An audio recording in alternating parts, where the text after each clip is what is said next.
Assalamualaikum everyone. So in this video we are going to do the autoimmune diseases and the further topic. Acha, what is autoimmune diseases? Autoimmune diseases are antibodies are produced against own cells.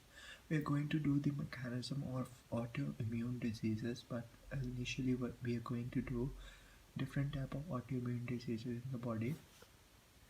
we'll go from the head and goes toward the toes.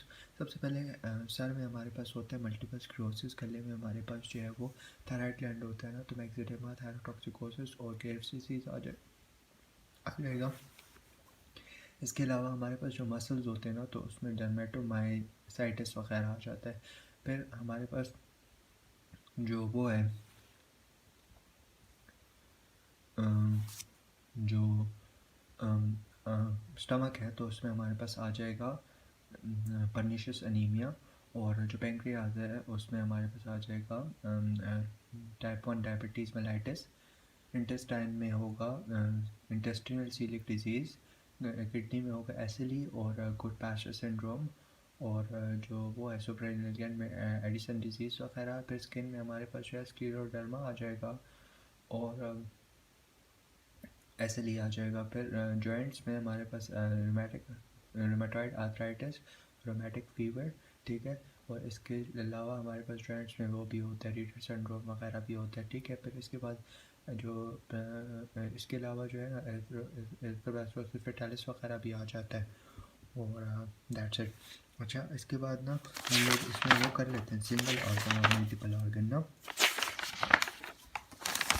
अच्छा, single organ में हमारे पास जो है ना वो multiple sclerosis था, मेक्सिडेमा था, Graves disease था, ठीक है, और थायरोटॉक्सिकोसिस वगैरह था। फिर इसके बाद हमारे पास वो था एडिसन्स डिजीज़ था, सिलिक सिंड्रोम, सिलिक डिजीज़ वगैरह था, परनीशियस अनीमिया था और टाइप 1 डायबिटीज़ मेलाइटिस था और दैट्स इट, ठीक है। और मल्टीपल ऑर्गन में rheumatoid arthritis, rheumatic fever, SLE और Reiter syndrome and Goodpasture syndrome वगैरह, ठीक है। अच्छा, इसके बाद गुड पास्चर सिंड्रोम। अच्छा, अब हम आते हैं सेल्फ टॉलरेंस पे ना। सेल्फ टॉलरेंस मतलब कि ऑन एंटीजेंस के अगेंस्ट जो है ना बंदा बॉडी टॉलरेंस शो कर रही होती है, मतलब the lack of responsiveness to the on antigen is known as self tolerance, ठीक है। फिर इसके बाद आते हैं tolerance. A lack of responsiveness to the antigen is known as tolerance. Now we are going to have two type of tolerance: central tolerance and peripheral tolerance. In central tolerance, as we know that we are going to be having immature B cells or T cells are going to be produced, and our own body system are going to recognize as the foreign antigens, and it is going to be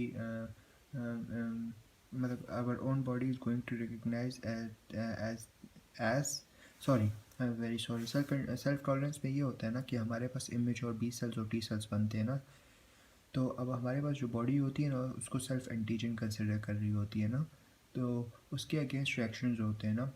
for example T cells जो होते हैं वहाँ उनके against reaction जो होते हैं वो thymus में, और बी सेल्स के अगेंस्ट जो है वो बोन मैरो में होते हैं ना। अब होता क्या है कि हमारे पास जो बी टी सेल्स है ना उसके लिए हमारे पास होती हैं सिलेक्शंस, पॉजिटिव, नेगेटिव और नॉन सिलेक्शंस होती हैं। अगर नॉन सिलेक्शन हुई मतलब एंटीजन सेल्फ एंटीजन के साथ टी सेल जो जो मेच्योर टी सेल्स थे ना, अगर बाइंड ही नहीं हुए तो हमारे पास डेथ हो जाएगी। अगर बाइंड हुए लेकिन लाइक मॉडरेटली बाइंड हुए ना, तो हमारे पास सर्वाइवल होगा। और अगर वेरी टाइटली बाइंड हुए जिसको हम नेगेटिव सिलेक्शन कहते हैं ना, तो हमारे पास दोबारा डेथ हो जाएगी, ठीक है। फिर इसके बाद अगर हम बी सेल्स की बात करें ना, बी सेल्स में जो सेंट्रल टॉलरेंस आती है ना, तो बी सेल्स में ऐसे होता है कि उसकी जो टॉलरेंस, बी सेल अगर सेल्फ एंटीजन को रिकग्नाइज कर रहे हैं ना, तो हमारे पास एक प्रोसेस होता है जिसको हम कहते हैं रिसेप्टर एडिटिंग, ठीक है। तो वो रिसेप्टर एडिटिंग के ज़रिए हम लोग ऐसा करते हैं कि बी सेल्स फिर सेल्फ एंटीजन को रिकग्नाइज नहीं कर पा रहे होते, लेकिन अगर स्टिल जो है ना वो बी सेल्स सेल्फ एंटीजन को रिकग्नाइज कर रहे हैं ना, तो फिर उन बी सेल्स की एपोप्टोसिस हो जाएगी, वो हो जाएंगे खल्लास। अच्छा, पेरिफेरल टॉलरेंस कैसे होती है? पेरिफेरल टॉलरेंस ऐसे होती है कि हमें पता है नॉर्मली टी सेल्स जो है वो एक्टिवेट कैसे होते हैं। प्राइमरी सिग्नल होता है, फिर को स्टिमुलेटरी सिग्नल होता है, दैट्स इट, ये सब हम कर चुके हैं ना। और अगर सिर्फ प्राइमरी सिग्नल होगा ना और को स्टिमुलेटरी सिग्नल नहीं होगा तो एनर्जी में चला जाएगा, और या तो हमारे पास सप्रेशंस भी होती है ना। और फोर्थ में ये है कि हमारे पास अगर प्राइमरी सिग्नल आ गया ना और एनर्जी की स्टेट में ना एपोप्टोसिस हो गई ना, तो वो हमारे पास फोर्थ स्टेज में आ जाएगा। ये 4 चीज़ें हमारे पास पेरिफेरल टॉलरेंस में होती हैं, ठीक है। अच्छा, अब हम आते हैं इम्यून प्रिविलेज साइड ना। इम्यून प्रिविलेज साइड ये होती है कि कुछ हमारी बॉडी जो होती है ना, फॉरेन जो एंटीजन्स होती हैं ना, फॉरेन सब्सटेंसेस, उनके अगेंस्ट जो होती है ना वो रिएक्शन शो करती है। लेकिन कुछ ऑर्गन्स ऐसे होते हैं, कुछ टिश्यूज़ ऐसे होते हैं जो for some time do not show any response to the foreign antigens या फॉरेन सब्सटेंसेस। जैसे कि आई हो गया, इसके अलावा टेस्टिस हो गया, यूट्रस वगैरह हो गया, और ब्रेन हो गया, ठीक है। अच्छा, अब हम आते हैं मैकेनिज़्म ऑफ ऑटो इम्यूनिटी ना। तो मैकेनिज़्म करते हैं, फिर उसके बाद हम फैक्टर्स कर लेंगे, ठीक है। मैकेनिज़्म में ना हमारे पास सबसे पहले आता है मॉलिक्यूलर मिमिक्री। मॉलिक्यूलर मिमिक्री ऐसा होता है कि हमारे पास जो बॉडी सेल्स होते हैं ना, उसके तरह ही वो फॉरेन एंटीजन्स जो होते हैं वो मिमिक्री करना शुरू हो जाते हैं, ठीक है। तो फॉर एग्जांपल हमारे पास एम प्रोटीन्स जो होते हैं ना, जो एस्पायोजन में जो होते हैं, it's going to mimic like cardiac myosin. तो कार्डिक मायोसिन की डिस्ट्रक्शन भी इसकी वजह से स्टार्ट हो जाती है, ठीक है। इसके अलावा हमारे पास होते हैं जो अल्ट्रेशंस होती है नॉर्मल प्रोटीन्स की बाय ड्रग्स ना, जैसे प्रोकेनामाइड्स जो है वो हमारे पास एसएलई वगैरह कॉज कर देते हैं, ठीक है। इसके अलावा हमारे पास जो स्पेसिफिक एंटीजन होती है ना, उनका एक्सप्रेशन भी शुरू हो जाता है। नॉर्मली हमारे पास जो एंटीजन्स ऑफ सर्टेन ऑर्गन जैसे आई हो गया, टेस्टिस वगैरह हो गया, ठीक है, ब्रेन वगैरह हो गया, वो स्क्रिस्टल्ड होते हैं। लेकिन ऑटोइम्यून डिजीज़ में वो रिलीज़ हो जाते हैं, because of that there going to be destruction of own cells, ठीक है। इसके अलावा हमारे पास एपिटोप जो होते हैं ना, उनका वो भी एक्सप्रेस होना शुरू हो जाते हैं, ठीक है। जब एपिटोप एक्सप्रेस हो जाएंगे ना, तो एपिटोप एक्सप्रेशन में ये होता है ना कि हमारे पास ऑटो एंटीजन्स बन जाते हैं, और ऑटो एंटीजन्स जो होते हैं वो स्टिमुलेट करते हैं ऑटो एक्टिवेटेड टी सेल्स को, ऑटो रिएक्टिव टी सेल्स को। Auto antigens auto reactive T cells को एक्टिवेट कराते हैं, और इसकी वजह से ऑटो इम्यूनिटी होती है। इसकी एग्जांपल्स में हमारे पास मल्टीपल स्क्लेरोसिस आ जाता है, ठीक है। और थर्ड जो है ना हमारे पास वो है destruction of regulatory T cells, ठीक है। तो डिस्ट्रक्शन कैसे होती है? म्यूटेशन बाय ऑफ दो चीज़ों की म्यूटेशन की वजह से होती है। एक म्यूटेशन ऑफ एयर ई, और एक हमारे पास फॉक्स पी वगैरह, ठीक है।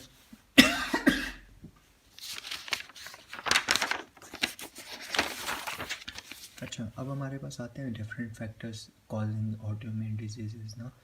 तो हमारे पास जेनेटिकल फैक्टर्स होते हैं, हार्मोनल और एनवायरमेंटल फैक्टर्स होते हैं ना। सबसे पहले जेनेटिकल फैक्टर्स में हमारे पास एक डिज़ीज़ आती है जिसको हम कहते हैं रूमेटिक फीवर, जिसमें हमारे पास जो है ना HLA DR4 का लेवल जो होता है वो ज़्यादा हो जाता है, ठीक है। और जो एनकाइलोसिस स्पॉन्डिलोसिस होती है ना, एनकाइलोसिंग स्पॉन्डिलोसिस, उसमें हमारे पास HLA B27 का लेवल ज़्यादा हो जाता है। एनवायरमेंटल जो हार्मोनल फैक्टर्स है ना, तो फीमेल में ना 90% प्रोबेबिलिटी होती है कि वो ऑटोइम्यून डिजीज़ में हो जाए, ठीक है। कास्ट जो है वो इतनी नोन नहीं है, लेकिन स्टिल होता है ना। और फॉर एग्जांपल फीमेल पे एस्ट्रोजन का लेवल बहुत हाई होता है ना, तो इसकी वजह से बी सेल्स का लेवल ज़्यादा हो जाता है, उसकी वजह से एंटीबॉडीज़ का लेवल भी ज़्यादा हो जाता है। और जब एंटीबॉडीज़ ज़्यादा हो जाती हैं ना, तो हमारे पास ऑटोइम्यून डिजीज़ हो जाती है, ठीक है। अच्छा, इसके अलावा एनवायरमेंटल फैक्टर्स होते हैं, उसमें हमारे पास बैक्टीरियाज हो जाती हैं, वायरसेस वगैरह हो जाते हैं। इसके अलावा डिफरेंट ड्रग्स हो जाती हैं, हैवी मेटल्स हो जाते हैं, जिसमें हैवी मेटल्स में मरकरी गोल्ड वगैरह आ जाता है, ठीक है। बाकी हम नेक्स्ट वीडियो में करते हैं। Thank you.